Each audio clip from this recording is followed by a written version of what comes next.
Salut à tous les amis, ça picote, ça picote. On va aller parler du Bitcoin, de la crypto-monnaie, du conflit au Moyen-Orient, les débouchés qu'on peut avoir sur le Bitcoin et la crypto-monnaie. Je vais te donner un conseil que personnellement j'utilise, je te recommande de faire la même chose. Non ben voilà les gars, le Bitcoin a craché parce qu'il y a eu des missiles iraniens qui ont attaqué Israël. Bon, t'as dû le voir passer un peu de partout. Je vais pas te montrer les vidéos, voilà, bon, on voit des missiles qui tapent je sais plus quelle ville en Israël. Enfin bref, nous on n'aime pas la guerre dans tous les cas, mais c'est vrai que d'un point de vue financier, ben ça arrange pas les choses, ça rajoute de l'incertitude, ça ajoute de la peur. Comme tu peux le voir sur le Fear and Greed Index, le marché est dans la peur à 42%. C'est pas non plus un truc de fou, tu vois, et c'est ça qui m'inquiète. Là, tu vas te dire, ouais, je raisonne à l'envers et tout, mais oui, en fait, c'est comme ça qu'il faut raisonner. Les gens se disent, voilà, il y a une opportunité, je buy the dip, j'achète la correction, comme on dit aussi. Voilà, je rachète ici, je mets des leviers et mon stop loss, voilà, il est par là. Ça veut dire que quoi? Ça veut dire que forcément, ben, le Bitcoin, il aura intérêt à aller chasser tous ces lots ici avant de repartir. Et si à chaque fois on fait ça, que les gens n'ont pas peur, les gens vont recommencer à buy the dip, à faire des leviers et mettre des stops de plus en plus bas. Et le marché, voilà, il serait intéressé pour aller dans toutes ces zones. Enfin, je vais pas te faire peur, mais c'est vrai que c'est un scénario qui est envisageable. En fait, si tu veux, les market makers, c'est un peu comme des chasseurs sous-marins. Le mec, il est avec son harpon, il est immobile et il attend justement qu'il y ait le plus gros loup qui passe devant lui, le plus proche de lui, et forcément, ben, il va tirer sur celui-là. Si on met des gros loups qui sont vraiment juste devant lui, ben, l'intérêt, c'est d'aller les chasser, tu vois. Les chasser.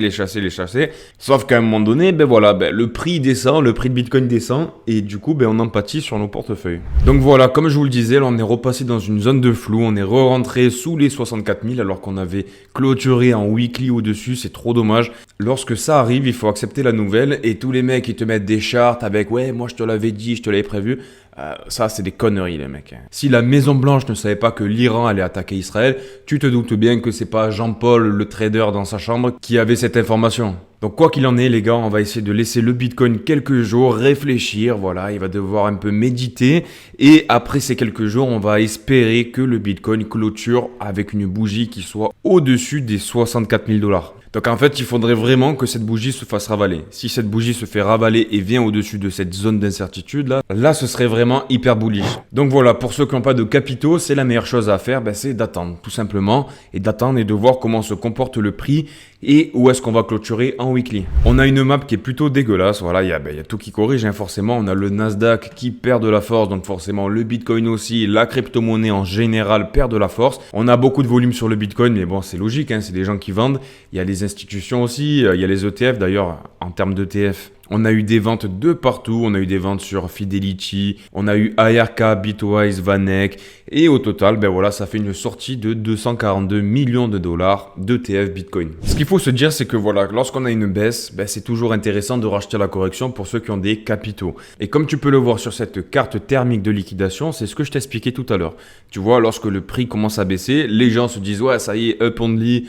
On est sur une zone où c'est intéressant de rentrer, voilà, je mets des leviers. Ils mettent des stop loss où ils vont se faire liquider un peu plus bas. Ça fait des zones bien jaunes que tu peux voir juste ici. Et donc du coup, le chasseur au harpon, il va vouloir suivre les poissons les plus gros. Bam, bam, bam, en tirant le prix, il baisse. Et on met des zones qui sont de plus en plus basses. Et ça fait baisser le cours du Bitcoin. Mais honnêtement, la leçon que j'aimerais que tu tires du coup de cet enseignement, de cette situation, c'est qu'on a toujours des opportunités en crypto-monnaie. Il y a des zones qui sont hyper importantes et forcément, à un moment donné, oui, tu n'y reviendras plus.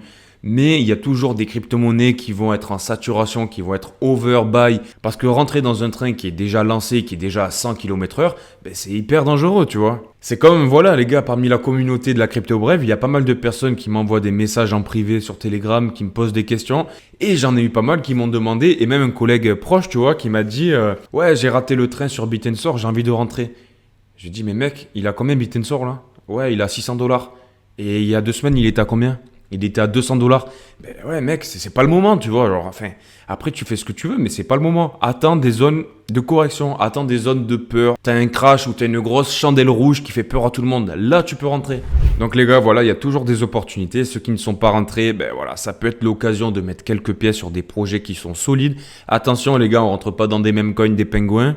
Donc pourquoi pas l'intelligence artificielle avec les meilleurs dossiers, les Bitensor, le Depin, t'as du Render, t'as du Akash, t'as RSR sur le RWA, t'as Maple aussi sur le RWA. Je t'en avais parlé notamment avec sa TVL, donc l'argent qui est bloqué sur le protocole vis-à-vis de son market cap, c'est une dinguerie, tu vois. T'as du Life Peer, t'as du Arweave et t'as surtout pas du Hamster Combat, voilà, t'achètes pas cette merde. T'as du Covalent aussi qui marque de beaux signes de reprise, tu vois. Malgré le crash d'hier, bam, ça repart. Ça, c'est intéressant, tu vois, parce que quand tu vois voilà, des gros pics au nord, les mecs, ils veulent re-rentrer, ils veulent buy the Jeep, Covalent, c'est intéressant. Tu te dis, ouais, il y a un truc à faire. Même si c'est pas un big cap, tu vois, voilà, tu peux mettre quelques pièces là-dedans. Et après, voilà, je te le dirai jamais assez, mais tu as les leaders de catégorie qui, selon moi, sont le meilleur pari en termes de risque-reward. Et d'ailleurs, au passage, j'ai envie de te donner un petit tips, parce que lorsque tu as des zones d'incertitude, des situations qui sont un peu délicates, comme on est en train de le vivre actuellement, de prendre des petites positions en spot, voilà, donc là, voilà, je rentre sur Fetch à 1,4, c'est très bien. Et ensuite d'aller sur des exchanges qui ont peu de liquidité. Tu vas sur, je sais pas moi, KuCoin, Gate, des trucs comme ça.